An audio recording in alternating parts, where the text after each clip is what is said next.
Pandrangi British వారి కాలం నుంచి మొకాసా గ్రామం దాదాపు 2000 గడప.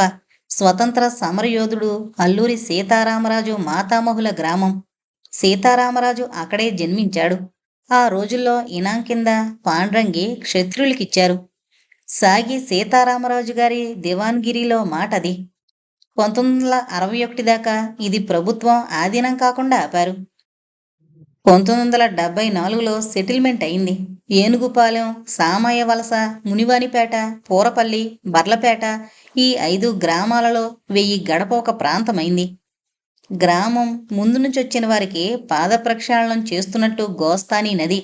అంతటా మామిడి తోపులు. ఊరిలో ఎక్కడ చీమ చిటుక్కుమన్నా ఊరంతా వినిపిస్తుంది. ఊర్లోకి అడుగు పెట్టగానే ఎడమవైపు బ్రాహ్మణ వీధి. 8 బ్రాహ్మణ కుటుంబాలు. వేదపట్టణం, స్మార్తం చెప్పుకున్న కుటుంబాలు 3. మిగతా 5 కుటుంబాలు ఉద్యోగాల వారు. నవుడూరివారు, చావలివారు, యనమండ్ర, దూర్జటి కుటుంబాలు. అందులో యనమండ్ర బుచ్చిరాయుడు గారిది. తొలినాటి నుంచి ఉన్న కుటుంబం.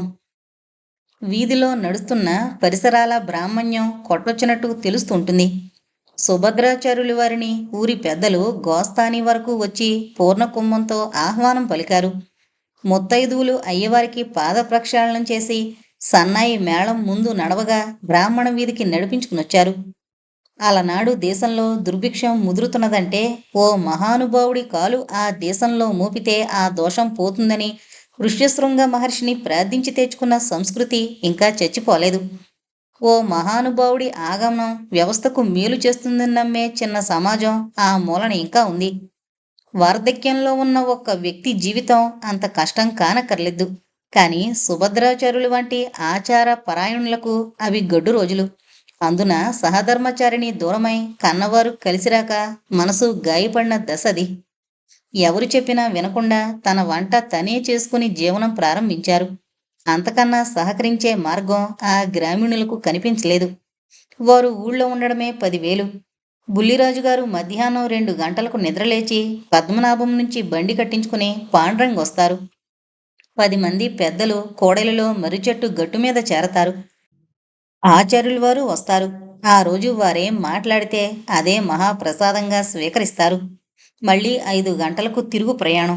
6:30కి భోజనం ముగించి నిద్రకు ఉపక్రమిస్తారు బుల్లిరాజుగారు. ఇప్పటికీ ఆ ప్రాంతాలలో 7 గంటలకి ఊరంతా నిద్రపోతుంది. 8 గంటలకి రోడ్డు మీద కనిపించేవాడు తిరుగుబోతు కింద లెక్క. ఆ ఊళ్ళో రాజుగారింట్లోనే ఫోనుంది. ఆదివారంలో 6 రోజులు పనిచేయదు. మిగతా సమయంలో సరిగ్గా వినిపించదు. ఆ రోజుల్లో అమెరికా ఫోన్ కాల్ని పాండ్రంగి దాకా రప్పించగల మొనగాడు డిపార్ట్మెంట్లో లేడు. అలా గొంతు వినిపిస్తే అదొక అదృష్టంగా భావించాలి. పాండ్రంగొచ్చాక తిరుమల పలకరింతలు సాధ్యం కాక తగ్గిపోయాయి. 15 రోజులకొకసారైనా రాఘవాచారి గారు వచ్చి క్షేమ సమాచారాలు కనుక్కుని వెళుతున్నారు. తర్వాత జరిగిన 14 నెలల్లో కనీసం 2 సార్లైనా ఇండియాకు రావాలని ప్రయత్నించాడు తిరుమల. కానీ 2 సార్లు ఆఫీసు పనుల కారణంగా రాలేకపోయాడు. తల్లిపోయాక చాలా బలమైన ముడి ఇండియాలో తెగిపోయినట్టు అనిపించింది. అలాగని తండ్రి మీద ప్రేమ తక్కువని కాదు. ఆచార్యుల వారి స్థితప్రజ్ఞత్వం, నిర్లిప్తత ఆయన చుట్టూ ఏదో గిరిగీశాయి. ఆయన పట్ల అమితమైన గౌరవం తల్లి పట్ల ప్రేమతో సరితూగదు. నాన్నగారు ఎలా ఉన్నారు? ఈ ప్రశ్నకి సమాధానాలు రకరకాల మనుషులు చెబుతున్నారు. సంజీవి, రాఘవాచారి, బుల్లిరాజు, ఆఖరికి కూర్మయ్య కూడా. దగ్గరగా ఉండి తండ్రిని సాకాల్సిన వయసులో దూరంగా ఉంటూ ఏం చెయ్యాలో తెలియని అవ్యస్తతలో పడిపోయాడు. ఉన్నట్టుండి బుల్లిరాజు గారికి గుండెపోటొచ్చింది. ఆరోగ్యాన్ని దెబ్బతీయలేదు గాని సాయంకాలం వేళలో పాండ్రంగి ప్రయాణానికే అంతరాయం ఏర్పడింది. ఇప్పుడిప్పుడు ఆచార్యులు గారు ఇంటికే పరిమితమైపోయారు. వంట చేసుకోవడానికి ఓపిక చాలని రోజుల్లో మంచినీళ్లు తాగి నిద్రపోతున్నారు. ఇల్లు తుడిచి కళ్ళాపు జల్లి పాలు తెచ్చే గురయ్య కూడా పూటల తరబడి భోజనం లేకుండానే ఆచార్యులు గారు గడిపేయడం గమనించాడు. సాగి మహాదేవరాజు గారికి ఈ విషయం విన్నవించాడు గురయ్య. ఎంత ఆలోచించినా ఈ సమస్యని ఎలా పరిష్కరించాలో పెద్దలకి బోధపడలేదు. భోజనం చేయలేని పరిస్థితి రోగం, భోజనం చెయ్యని పరిస్థితి మూర్ఖం, భోజనం చెయ్యకూడని పరిస్థితి ఆచారం. కాగా వృద్ధాప్యం, అనాసక్తి, అసక్తత అన్నీ ఆచార్యుల వారిని కొంగదీస్తున్నాయి. ఎవరైనా ఆయనకి భక్తిగా భోజనం ఏర్పాటు చేయగలరు. కానీ చేసి ఆయన చేత తినిపించే ధైర్యం ఎవరికీ లేదు. ఈలోగా సమస్యకి పరిష్కారం అనుకోకుండా కనిపించింది. తగరపు వలస పోస్టాఫీస్కి పోస్ట్ మాస్టర్గా పనిచేసే ఓ పేద శ్రీ వైష్ణవుల కుటుంబం పాండ్రంగిలో కాపురం పెట్టారని తెలిసింది. పాండ్రంగిలో ఎందుకు? ఆ పోస్టు మాస్టర్ గారికి ఆదాయం చాలక ఆ రోజుల్లో ఇళ్లని అద్దెకిచ్చుకోవడం పెద్ద అలవాటుగా కానీ అవసరంగా కానీ లేని రోజులు కాగా, ఎవరైనా అలా అద్దెకిస్తే అన్నాన్ని అమ్ముకునేవాడిని చూసినట్లు చిన్నచూపు చూసేవారు. పాందుడికి చల్లనివ్వడం, అవసరానికి ఆశ్రయం ఇవ్వడం ప్రతిఫలాపేక్షతో జరపని రోజులవి. అయితే నవుడూరి వారి దొడ్డి సావిడిలో పెరటివైపు 2 గదులు వేరేగా ఉన్నాయి. అవి ఎవరూ ఉండని కారణాన పాడుబడి డిప్ప పెంకులు విరిగి జారిపోతోంది. ఆ మాట ఎవరో పోస్ట్ మాస్టర్ పెరియస్వామికి చెప్పారు. పెరియస్వామికి సరిగ్గా 10 నెలల కిందట పెళ్ళయింది. నాంచారు కాపురానికొచ్చి 5వ నెలలోనే రణస్థలం నుంచి బదిలీ అయింది. అతనికి అంతా కలిపి 52 రూపాయల జీతం. పాండ్రంగిలో విషయం తెలియగానే పొరుగునొచ్చాడు నవుడూరి వారింటికి. నవుడూరి లక్ష్మణస్వామి గారు తమింట్లో గదుల విషయం తగరపు వలస దాకా పొక్కినందుకు ఆశ్చర్యపోయారు. పైగా ఆయన షాక్ అయిన విషయం పెరియస్వామి ఆ గదులకి అద్దెస్తానండం. అడిగిందే తడవుగా ఇచ్చేద్దామనుకున్నాడాయన. తీరా 8 రూపాయలు ఇస్తాననగానే దిమ్మెరపోయాడు. ఆ విధంగా పెరియస్వామి మకాం పాండ్రంగిలో కుదిరింది. కొత్త పెళ్లాంతో గొడ్ల చావిడి పక్కన కాపురం పెట్టాడు. రోజూ పాండ్రంగి నుంచి కాలినడకన తగరపు వలస వచ్చిపోయేవాడు. ఈ విషయం తెలిసిన సాగి మహదేవరాజు గారు మరో 3 పెద్దల్ని వెంటబెట్టుకుని నవుడూరి వారి పెరడుకొచ్చారు. అందర్నీ చూసి నివ్వెరపోయారు పెరియస్వామి, నాంచారు. వారిద్దరూ సుభద్రాచార్యుల వారి గురించి విన్నారు. నిజానికి కాపురం పెట్టిన మర్నాడే ఇద్దరూ వెళ్లి ఆచార్యుల వారికి సాష్టాంగపడొచ్చారు. ఆచార్యులు గారు తన పని తాను చేసుకోలేకపోతున్నారు. పై పనులు మా గురయ్య చేస్తాడు. మాకు చేతకాంది చేసిన చల్లనిది ఒకటుంది, వారి భోజనం. అది మీరు ఏర్పాటు చెయ్యాలి అన్నారు మహదేవరాజు గారు చెప్పలేక. మహదానంద పడిపోయారు దంపతులిద్దరూ. అంతా కలిసి ఆచార్యుల వారి దగ్గరకొచ్చారు. పెరియస్వామి పంచె దోవతీ కట్టి, నాంచారు మడిసార పొట్టు చీర కట్టుకుని ఆచార్యుల వారికి ప్రణామం చేశారు. పెరియస్వామి శ్రీ వేదానదేశికులు నాస్య తిలకంలోని శ్లోకాలు వచ్చిన మేరకు చదివాడు. ఆచార్యుల వారి ముఖంలో ఆనందం తాండవించింది. ఆ విధంగా పరీక్షలో ఆ దంపతులిద్దరూ మార్కులు కొట్టేశారు. స్వామి, ఈ తల్లి మడిబట్టతో తమకు వంట చేసి భోజనం పంపుతుంది. దాన్ని స్వీకరించి మమ్మల్ని అనుగ్రహించండి అన్నారు మహదేవరాజు గారు. నాంచారు ముక్కుపచ్చలారని పిల్ల. మెడలో ఎర్రటి పూసల దండ తప్ప ఏమీ లేదు. పేదరికంలో మేలిమి వజ్రంలా మెరుస్తోంది. పచ్చటి పసుపుతో మెరిసే ఆమె కళ్ళను చూస్తూ నీ పేరేంటి అని అడిగారు. నాంచారు అంది. దగ్గరికి పిలిచి తలగడ కింద నుంచి వరదమ్మ పగడాల దండ తీసి ఆ పిల్ల మెడలో వేశారు. ఆ పిల్ల బుగ్గలు తడిమి నాకేం చేసి పెడతావ్ అని అడిగారు. నాంచారు ఆనందంతో వణికిపోయింది. మీరేం కోరినా చేస్తాను సామి అంది కాళ్లమీద పడి. వంకాయ కాల్చి పులుసు పచ్చడి చేసి పట్టుకురా, నీ చేత్తో పెడితే తింటాను అన్నారు. అక్కడున్న అందరి కళ్ళు ఆనందంతో చెమర్చాయి. ఆచార్యులు గారికి ఆ పిల్ల నిలబడిన చోట 100 మంది ఆండాళ్లు కనిపించారు. కంటతడికి అంత శక్తుంది. అది మొదలు మరో 10 నెలల పాటు అయ్యవారికి ఆరగింపు నాంచారు చేతుల మీదగానే.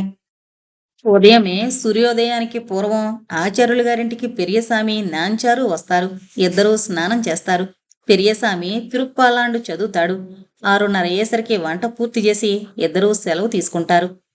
3వ రోజుకి విశాఖపట్నం నుంచి మంచి ర్యాలీ సైకిల్ తెప్పించారు మహదేవరాజు గారు. గురయ్య పోస్టు మాస్టర్ గారి ఇంటి ముందుంచాడు. రాజుగారు ఇచ్చి రమ్మన్నారు అన్నాడు. ఆ విధంగా పాండ్రంగి నుంచి తగరపు వలసకి పెరియస్వామి ప్రయాణాన్ని సుగమం చేశారు. 10 నెలల తర్వాత ఏముంది, నాంచారు నీళ్లు పోసుకుంది. రోజు రోజుకి బరువెక్కే నాంచారుని గమనించారు సుభద్రాచార్యులు వారు. ఈ 10 నెలల్లో ఆయన ఆరోగ్యం మెరుగైంది. రోజు ఆ దంపతుల రాకకు ఎదురు చూసేవారు. ఈ దశలో జడభరతుడికి లేడిపిల్ల మీద లాంటి మమకారం ఆ దంపతుల మీద ఏర్పడింది వారికి. రాను రాను ఈడిగిల పడుతున్న నాంచారుని చూసి నీకెవరూ లేరా తల్లి అన్నారు. ముఖలింగంలో మేనమామున్నాడు. ఆ అమ్మాయిని దింపిరా, రేపటి నుంచి నాకు భోజనం వద్దు అన్నారు ఆచార్యులు వారు. ఆయన ఆజ్ఞని శిరోధార్యంగా భావించాడు పెరియస్వామి. పురిటికి వెళుతూ సుభద్రాచార్యుల వారికి ప్రణామం చేసింది నాంచారు. కొడుకుని ఎత్తుకురామ్మా అని పెరియస్వామి వైపు తిరిగి కొడుక్కి ఏం పేరు పెడతావు అన్నారు. సుభద్రాచార్యులు నవ్వారు. మా తాతగారు పరమ నిష్ఠా గరిష్ఠులు. ఆయన పేరు కుంతినాథాచార్యులు. జ్ఞాపకాల తెర కళ్ల ముందు జారింది. మమకారం పెద్ద కారాగారం. ఆకలి తీరడానికి అన్నం పెట్టడం పెద్ద రుణం. పుట్టబోయే బిడ్డకి పూర్వీకుల పెద్దరికానికి పీటముడులు వేస్తుంది మమకారం. నాంచారు పురిటికి వెళ్ళిపోయింది. భార్యని పుట్టింట్లో విడిచి 3వ రోజునే తిరిగొచ్చాడు పెరియసామి. యథాప్రకారం ఉదయమే వచ్చి స్వయంగా వంట చేసి ఆచార్యుల వారికి నమస్కరించి సెలవు తీసుకునేవాడు. మళ్లీ నిరాసక్తులయ్యారు ఆచార్యులు గారు. ఆ దశలో నాంచారు పాత్ర మరో బంగారు కళ్ళని మిగిల్చిపోయింది. ఆ తర్వాత భోజనం మీద పెరియస్వామి మీద ఎక్కువ ఆసక్తి చూపలేదు. ఉన్న రోజున తినేవారు, లేని రోజున అలానే పడుకునేవారు. పెరియస్వామి ఊరి పెద్దలు నాంచారు పురుడు పోసుకుని తిరిగొచ్చే రోజు కోసం ఆతృతగా ఎదురు చూశారు. అయితే ఆ రోజు రాలేదు. నాంచారు చక్కని కొడుకుని ప్రసవించింది. పెరియస్వామి పొరుగును వెళ్లి 11వ రోజునే అబ్బాయి పుట్టకముందే పెట్టుకున్న పేరుని బియ్యంలో ఖాయించేసొచ్చాడు. కుంతినాథాచార్యులు. ఆచార్యులు గారు ఆనందించారు. మరో 3 నెలలకే నాంచారు పాండ్రంగి రావాలి. నెలకి ఓ రోజు తక్కువ చేసి పంపేయమన్నాడు పెరియస్వామి. రావడానికి సిద్ధపడింది నాంచారు. బిడ్డని ఆచార్యులు గారి పాదాల దగ్గరుంచి ఆశీర్వాదం తీసుకోవాలని ఆమె ఆతృత. ఉన్నట్టుండి గరివిడిలో పెద్ద పోస్టాఫీస్కి ప్రమోషన్ మీద బదిలీ చేశారు పెరియస్వామిని. ఇంత త్వరగా ప్రమోషన్ రావడం ఆశ్చర్యం. వచ్చింది, కాదనలేకపోయాడు. మూటా ముల్లే సర్దుకున్నాడు. ర్యాలీ సైకిల్ మహదేవరాజు గారి ముంగిట్లో స్టాండ్ వేసి నిలబెట్టాడు. నవ్వారు రాజుగారు. నువ్వు మాకు చేసిన ఉపకారానికి అది బహుమతి పంతులు. మా ఊరి కొడుకుని ఓసారి తీసుకొచ్చి చూపించు. నీ పెళ్ళానికి కొడుక్కి బట్టలు పెట్టి పండగ చేస్తాం అన్నారు. ఆచార్యులు గారి దగ్గర సెలవు తీసుకున్నాడు. త్వరలోనే భార్య కొడుకుతో వస్తానని చెప్పి బయలుదేరాడు పెరియస్వామి. అంతే. మళ్లీ జీవితంలో ఒక్కసారైనా ఆచార్యులు గారిని చూడ్డానికి రావడం పడలేదు. తిరుపతిలో 1,00,000 మంది ఉంటారు. అందులో 90% ఏడు కొండలవాణ్ణి సేవిస్తూ ఉండుంటారు. అందులో ఇద్దరైనా జీవితంలో తిరుమలకి వెళ్ళనివారు, వెళ్ళలేనివారు, వెళ్ళడం కుదరనివారు ఉంటారు. ఎందుకని?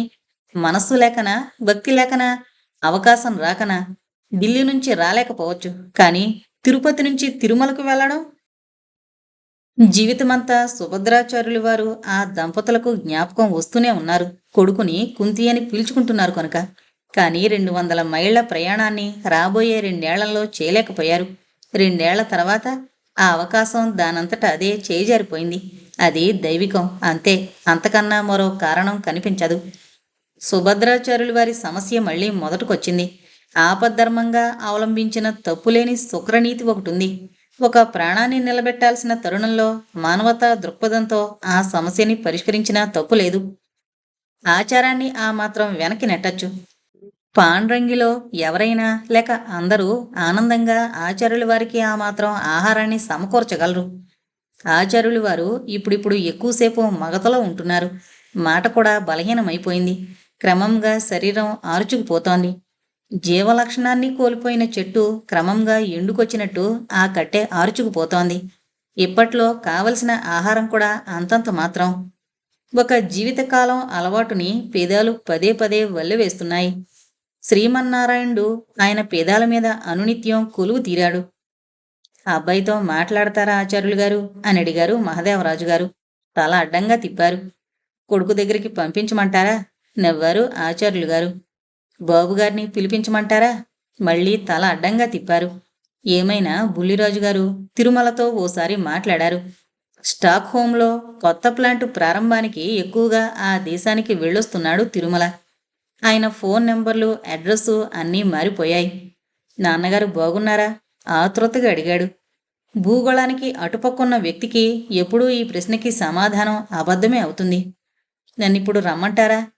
ఈ ప్రశ్నకి ఎప్పుడూ సమాధానం దొరకదు ఎవరికి. జ్వరం వచ్చింది. ఏ రాజమండ్రి నుంచో ఏలూరు నుంచో అయితే రావాలి, ఎంతో కొంత ఉపకారం జరుగుతుంది కనుక. కాలిఫోర్నియా నుంచైతే టైఫాయిడ్ ముదిరింది, నెల రోజులైనా రోగికి సహాయం అవసరం. అనకాపల్లి నుంచైతే పర్వాలేదు.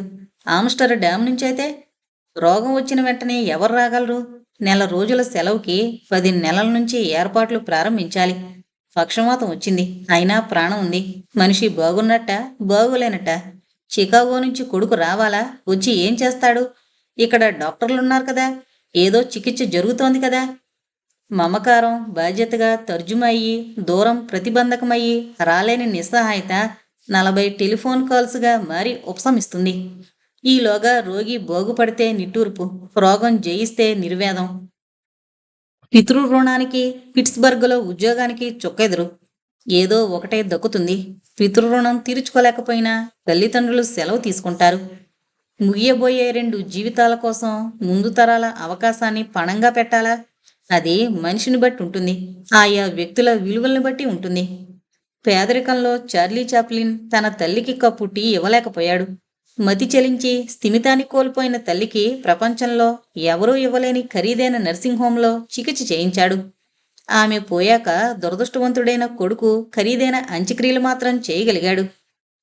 సాతాని గురయ్య మహదేవరాజు గారి ముందు చేతులు జోడించాడు.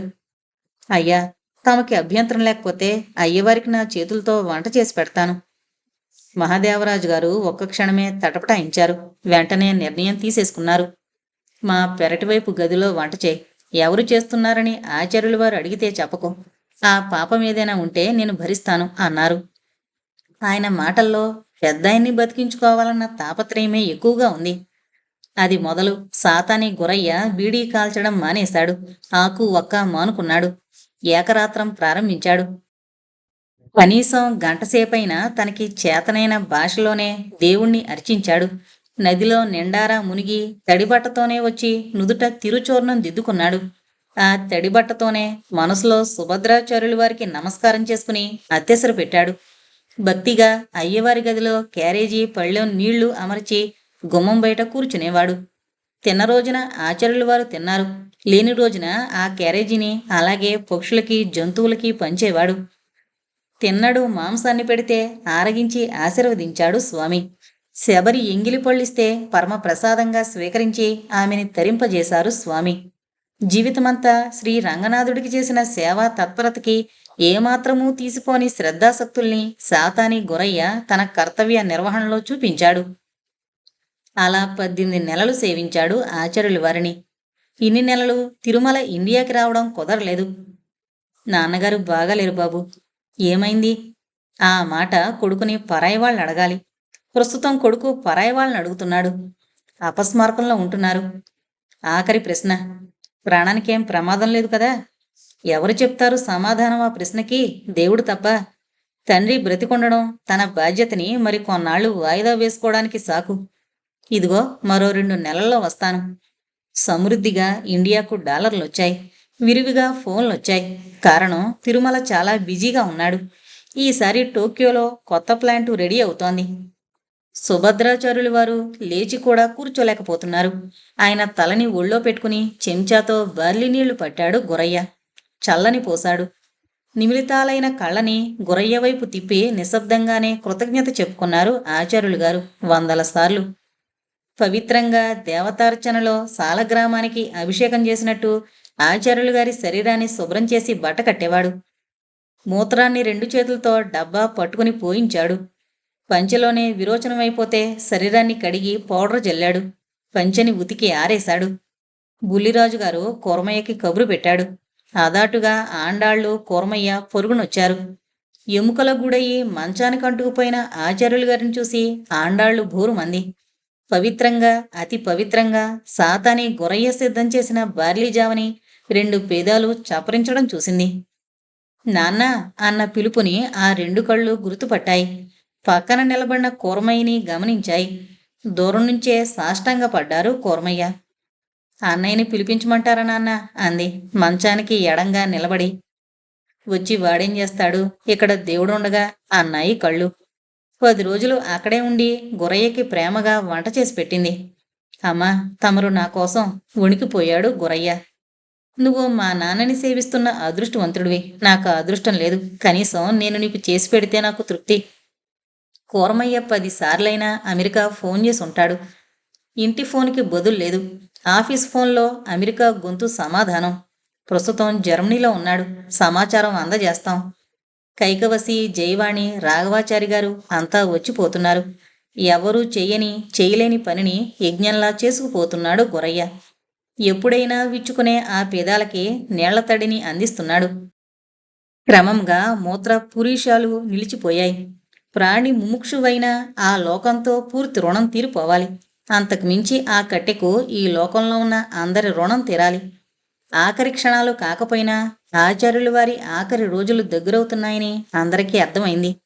దొరికిన ఫోన్ నెంబర్లు పట్టుకుని కనీసం అమెరికాలో 6-7 స్థలాలకి సమాచారం అందించారు. రాఘవాచారి కూడా ప్రయత్నం చేశాడు. అన్నింటికీ మించి ఆఖరి క్షణాల్లో కొడుకు సమక్షంలో కన్నుమూయడం తండ్రి ప్రాప్తం. పితృరుణం తీర్చుకోగలగడం యోగం. ఇవి రెండూ ప్రయత్నిస్తే దక్కేవి కావు. బుల్లిరాజు గారు విశాఖపట్నం నుంచి సద్బ్రాహ్మణులను రప్పించారు. సుభద్రాచార్యుల చెవికి సోకేటట్టుగా శ్రీ కులశేఖరాళ్వారుల దివ్య పాసురగానం చేయించారు. వేంగడత్తు కోనేరి వాళుం కుర్యుగాన్ పిరప్పనే శ్రీ కులశేఖరాళ్వారులు పరమయోగి. స్వామివారి కోనేటిలో కొంగగానైనా జన్మనియ్యి అని కోరుకున్నారు. తిరుమల గర్భగుడిలో స్వామివారి ముందు గడపని కులశేఖరప్పడి అంటారు. స్వామి దర్శనానికొచ్చే ప్రతి భక్తుడి దివ్య పాదరేణువులు తాకితే తన జన్మ తరిస్తుంది అంటారు శ్రీ కులశేఖరులు. అహం కదంబో భూయాసం కుందోవ యమునా తటే భాగవతంలో ఉద్భవుడి ఆర్తి. స్వామి సేవకై కమిడి చెట్టుగా ఉండగలిగితే చాలు అని. ఆచార్యులు వారి కనురెప్పలు పాసుర గానానికి కాసేపు రెపరెపలాడాయి.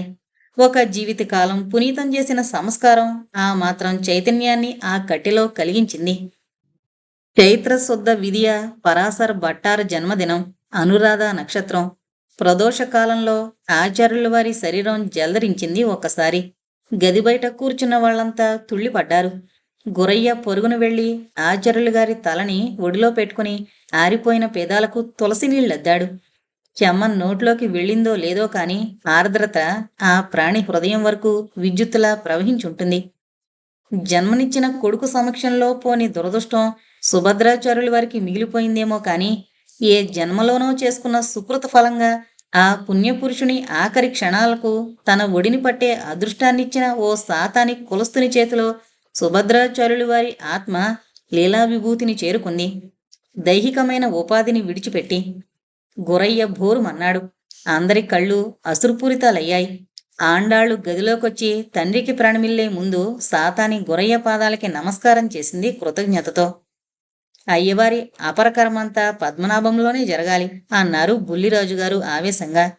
చిన్ననాటి నుంచి కలిసి పెరిగిన చిరకాల మిత్రునికి ఆయన సమర్పించగల శ్రద్ధాంజలిది.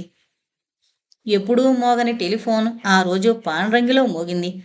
మరో 2 రోజుల్లో చిన్న తిరుమలాచార్యులు డెట్రాయిట్ నుంచి ఇండియాకు బయలుదేరుతున్నారని వార్త. అంత గంభీరమైన క్షణంలోనూ పొక్కున నవ్వేశారు బుల్లిరాజు గారు. ఎక్కడ రుణమో సుభద్రాచార్యుల వారికి వియ్యంకుడు రాఘవాచారి తలకొరువు పెట్టారు. 12వ రోజుకి పద్మనాభం చుట్టుపక్కల ఊళ్ళన్నీ ఏకమైపోవాలి. ఆ రోజు ఏ ఇంట్లోనూ పొయ్యి రాజేయకూడదు అని ఆజ్ఞ ఇచ్చారు బుల్లిరాజు గారు. ఆ రోజు పద్మనాభం ఊరంతా ఆ ఇంటి ముందే ఉంది. పెన్మత్స వీర నరసింహరాజు గారు తెల్లవారకుండానే గోస్తానీ నదిలో పాలేళ్ల చేత కుంకుళ్లతో తలస్నానం చేయించుకుని ఆ ఇంటి ముందు కుర్చీ వేయించుకుని కూర్చున్నారు. ఇవాళ తిరువధ్యాయనం కథ ప్రారంభం. ఇంతటితో సాయంకాలమైంది అనే నవల కంప్లీట్ అయిందండి. నాకైతే ఈ నవల చాలా బాగా నచ్చింది. ఎందుకంటే మనం చదువు, డబ్బు మోజులో ఏం కోల్పోతున్నాం అనేది మనకి బాగా తెలియజెప్పారు.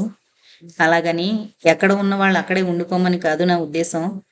ఇది నా అభిప్రాయం. మరి మీ అభిప్రాయం ఏంటో నాకు కామెంట్స్ రూపంలో తెలియజేయగలరు. Thank you.